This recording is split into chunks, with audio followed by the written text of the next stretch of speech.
80% मोमडन है उसमें। अब वो जिहादियों को एक नया रास्ता मिल गया। अब सनातन को तोड़ने की कोशिश हो रही है जातियों में। दूसरे बाप के बाप को कह रहा है, उनको समझना चाहिए यार ये चीज तो। मैं एक बात और बताना चाहता हूँ, अब जो ये मोदी जी डरे हुए हैं, ये जो प्रोटेस्ट नहीं होने दे रहे हैं। कौन सा हिंदू? मोदी जी वाला, योगी जी वाला। योगी जी वाला भी नहीं है।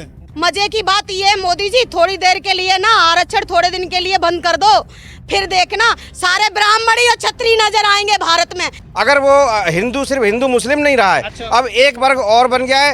ये लड़ाई हिंदू और मुस्लिम की नहीं है, ये लड़ाई सनातनी और गैर सनातनियों की है।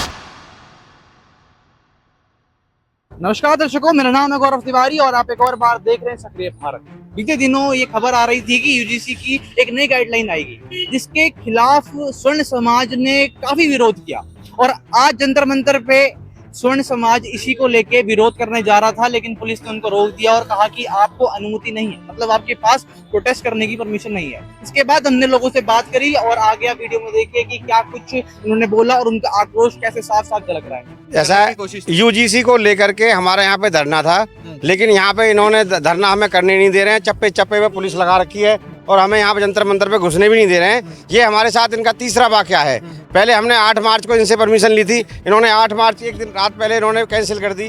फिर 26 अप्रैल को हमने इनसे परमिशन ली, इन्होंने 25 को कैंसिल कर दी। फिर उन्होंने हमको 25 को बोला कि आप 4 मई को इलेक्शन का रिजल्ट आ रहा है, उसके बाद आप कभी भी कर सकते हो। फिर इन्होंने हमसे 10 मई को तीसरी बार एप्लीकेशन ली कि 10 मई को हमें कर सकते हैं यहाँ पे।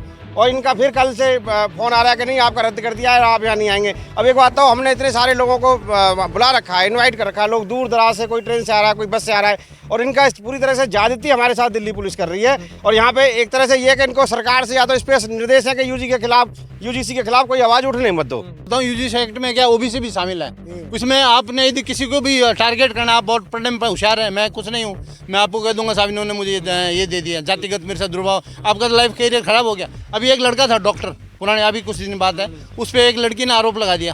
आपने पढ़ा होगा उसके बारे में? पढ़ा, बेचारा का 6 साल जेल में रहा। एमबीबीएस में उसने एग्जाम उसने दिए, बाद में पता पड़ा वो दलित नहीं थी, ओबीसी थी। तो इस तरह झूठे केसों का अंबार लग जाएगा और हमारे बच्चे कहाँ पढ़ेंगे। आप लोग मतलब स्वर्ण समाज को कहीं ना कहीं खतरा मचा है। बहुत जबरदस्त खतरा है, तो सामने दिख रहा है। और इसे मैं ओबीसी, इसको ओबीसी शामिल कर दिया। एक मिनट सर, ओबीसी भी उसमें शामिल कर दिया है। ओबीसी में मोमडन 80% मोमडन है उसमें। अब वो जिहादियों को एक नया रास्ता मिल गया। पूरे सनातन को तोड़ने की कोशिश है ये। अब सनातन को तोड़ने की कोशिश हो रही है जातियों में। कुछ लोग कहते हैं कि वोट बैंक की बिल्कुल 100%, वोट बैंक का 100% राजनीति है। और अब मैं एक बात और बताना चाहता हूँ, अब जो ये मोदी जी डरे हुए हैं, ये जो प्रोटेस्ट नहीं होने दे रहे हैं, अभी हमारा 8 मार्च का, ये उनको कहीं लग रहा है कि हमने जल्दबाजी में कुछ गलत कर दिया है। मैं बता रहा हूँ इनको, इसीलिए ये प्रोटेस्ट भी नहीं हो रहे, डरे भी और कहीं ना कहीं अपनी गलती भी कहीं ना कहीं महसूस कर रहे हैं। और मैं 100% लिख के दे रहा हूँ कि सवर्ण समाज अब जागरूक हो गया है, इनको खतरा हो गया है। अब ये यूजीसी लागू नहीं करेंगे, और करेंगे तो इनको ठोक के जवाब 2027 में यूपी में दिया जाएगा। और यूपी में यही नहीं है कि हम बीजेपी को ला के कहीं हम कांग्रेस को नहीं लाने वाले कि बीजेपी को हटाओ कांग्रेस को लाओ, जैसे बंगाल में हुआ कि भाई उसको टीएमसी हटा दी गई और बीजेपी को ले आई। ये यूपी में नहीं होगा। यूपी में हम विकल्प तैयार कर रहे हैं। हमारी सवर्ण समाज की अलग से पार्टी तैयार होगी और उस पार्टी को हमारे विधायक जीत के विधानसभा के अंदर जाएंगे। अच्छा, भाजपा को कहा जाता है कि वो आप जो है हिंदुओं की पार्टी है कहीं ना कहीं, लेकिन ये दबा रही है। नहीं, भाजपा हिंदुओं की कोई पार्टी नहीं है। या फिर स्वर्ण समाज वाला? कौन सा हिंदू? मोदी जी वाला, योगी जी वाला? योगी जी वाला भी नहीं है। आपको हिंदू कौन सा चाहिए? मोदी जी वाला हिंदू चाहिए, बीजेपी वाला हिंदू चाहिए, या स्वर्ण समाज वाला हिंदू चाहिए? ऐसे हमने नहीं, ऐसे हमारी जो सरकार है वो बांट रही है, हमें अलग कर रही है। क्योंकि आप जो हिंदू कह रहे हैं ना, आज हिंदू को हिंदू से ही लड़ाने का काम, हिंदू को हिंदू से ही काटने का काम भाजपा सरकार और मोदी जी कर रहे हैं। यूसीजी बिल लेके, यूसीजी बिल से हमारे बच्चों का करियर खत्म होगा। वो पढ़ने नहीं जाएंगे यूजीसी के डर से। यूजीसी काला कानून आज हमारे स्वर्ण समाज के लिए काला पॉइंट बता सकते हैं जो इस यूजीसी कानून के अंदर हो, जिससे कहीं ना कहीं आप लोग उसे काला कानून कह रहे हैं? इस बिल के अंदर स्वर्ण समाज को भी, जो कमेटी बने कॉलेज के अंदर निरीक्षकों की, उसमें स्वर्ण समाज के लोग सम्मिलित हो। और जो ये यूजीसी एक्ट है, अगर सरकार नहीं हटाना चाहती है, केवल एक साबित कर दे कि झूठा अगर केस हो रहा है तो झूठा केस वाले को 5 साल की सजा 10 लाख रुपए का जुर्माना कर दे। द्वारा कहा जाता है हिंदू खतरे में है, लेकिन अब ऐसा लग रहा है कि पार्टी के द्वारा ही अब जो स्वर्ण समाज है उनको खतरा हो रहा है। बिल्कुल बिल्कुल, वर्ण समाज को देखिए, वीपी सिंह के टाइम में भी उनको गलतफहमी थी कि सारे हमारे ओबीसी आ जाएंगे, हम तो अमर हो जाएंगे। अगली बार जूते पड़े हो 148 से 50-40 पे आ गया, तो यही हाल इनका होने वाला है। अब ये ठीक ऊपर पहुंच गया, इनको नीचे आना जरूरी है। अहंकार है इनको, अहंकार आ गया, बिल्कुल ढलान का समय आ गया। मुस्लिम की नहीं है ये लड़ाई, हिंदू और मुस्लिम की नहीं है ये लड़ाई, सनातनी और गैर सनातनियों की है। क्योंकि आज की डेट में सनातन को टारगेट किया जा रहा है सीधे से। अगर वो हिंदू सिर्फ हिंदू मुस्लिम नहीं रहा है, अब एक वर्ग और बन गया है, उसको हम दलित भी नहीं कह सकते, क्योंकि दलित तो हिंदू हैं, ऑलरेडी सनातनी भी हैं। उसमें एक वर्ग ऐसा खड़ा हो गया है आके कहीं ना कहीं, जो सनातन को टारगेट कर रहा है। अब उनको हम अम्बेडकरवादी भी कहते हैं कि भाई जो अम्बेडकरवादी एक तरह को अपने आप को मानते हैं और वो जो अम्बेडकर को फॉलो करते हैं, कभी वो अपने आप को क्रिश्चियन बताते हैं, कभी अपने आप को बौद्ध बताते हैं, लेकिन जब वो उनको आरक्षण लेना होता है तो वो हिंदू बन के, तो हिंदू में जो जातियाँ हैं, समाज हैं, उनकी बात करते हैं, उनके सर्टिफिकेट बनवा के लाते हैं। लेकिन जब उनको हमारा विरोध करना होता है तब वो जाके अपना दूसरी बातें करने लगते हैं, क्रिश्चियन और बौद्ध बन जाते हैं। बहुत अच्छी बात ये है कि उनको क्या कहते हैं, अभी मजे की बात ये है, किसी भी दिल्ली में कहीं भी कोने में जाओ, अभी ये कहेंगे हम तो ब्राह्मण हैं, किसी भी जाति के से पूछ लो, हम बनिया हैं, हम क्षत्रिय हैं, सबके घरों पे यही लिखा होगा और यही बोलेंगे।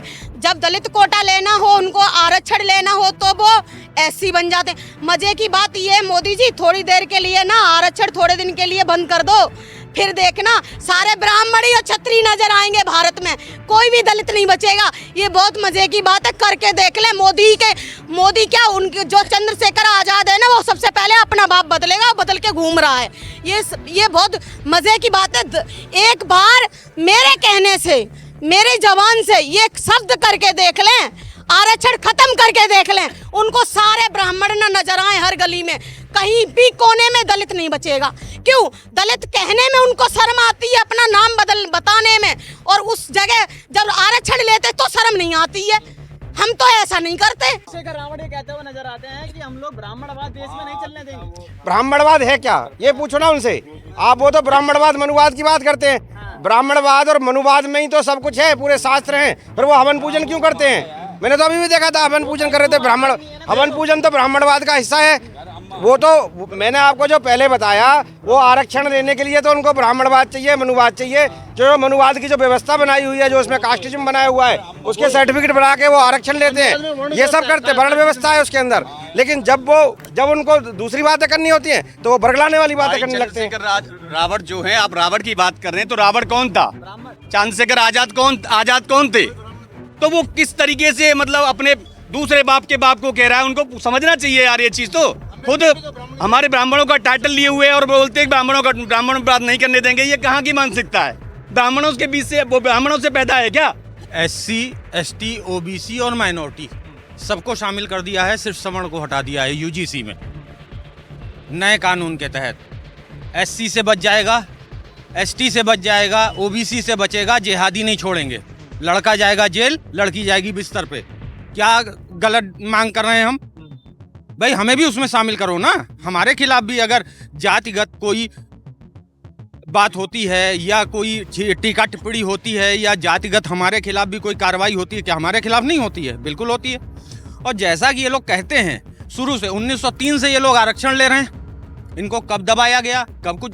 कोई जाति किसी के विरुद्ध किसी तरह का कोई अपराध नहीं कर सकती। जो भी अपराध होता है, जो भी व्यवस्था, अगर आज हमें प्रोटेस्ट नहीं करने दिया जा रहा है तो व्यवस्था द्वारा ही तो नहीं करने दिया जा रहा है, व्यवस्था ही नहीं करने दे रही है ना। तो अगर किसी के साथ भेदभाव हुआ तो व्यवस्था का वो व्यवस्था जिम्मेदार है ना उसके लिए। शासन आप लोगों का रहा लंबे समय तक, 2000 साल। आप मौर्य काल आप अपना बताते हो, नाग काल आप अपना बताते हो, तमाम काल आप अपने बताते हो। तो हम लोगों ने इनका शोषण कब कर दिया?